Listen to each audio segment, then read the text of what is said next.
کہ اسٹوڈنٹ نے کہا کہ پہلے نے بھی یہی خواب دیکھا تھا کہ اس کے سامنے آگ جل رہی ہے، اور دوسرے نے بھی یہی خواب دیکھا ہے، تو دونوں کی تعبیر میں فرق کیسے ہوگا؟ تو انہوں نے کہا کہ ایک شخص نے شدید سردی میں یہ خواب دیکھا کہ اس کے سامنے آگ جل رہی ہے تو یہ راحت کا باعث ہے،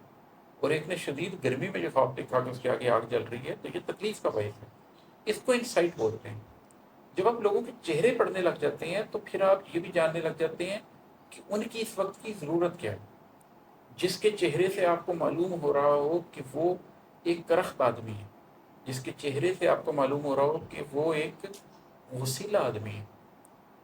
اس کو الرحمن کا ورد کرنا چاہیے، اس کو الرحیم کا ورد کرنا چاہیے۔ لیکن جس شخص کی حالت یہ ہو چکی ہو کہ وہ نرم مزاجی میں اس حد تک آگے جا چکا ہو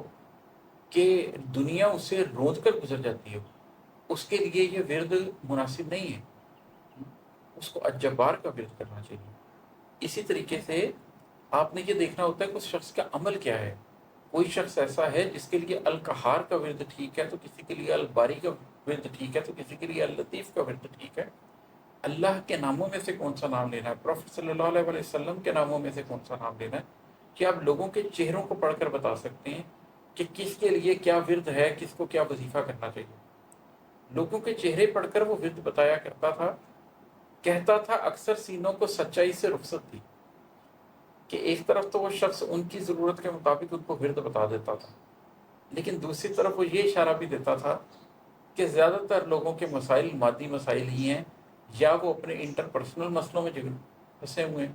یا وہ اپنی ذات کی کسی سٹیج کے اندر پھنسے ہوئے ہیں،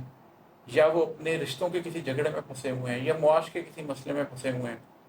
وہ والے ورد لے کے جاتے جا رہے ہیں، کسی کو الرزاق کے ورد کی ضرورت ہے، کسی کو الرحمن کے ورد کی ضرورت ہے۔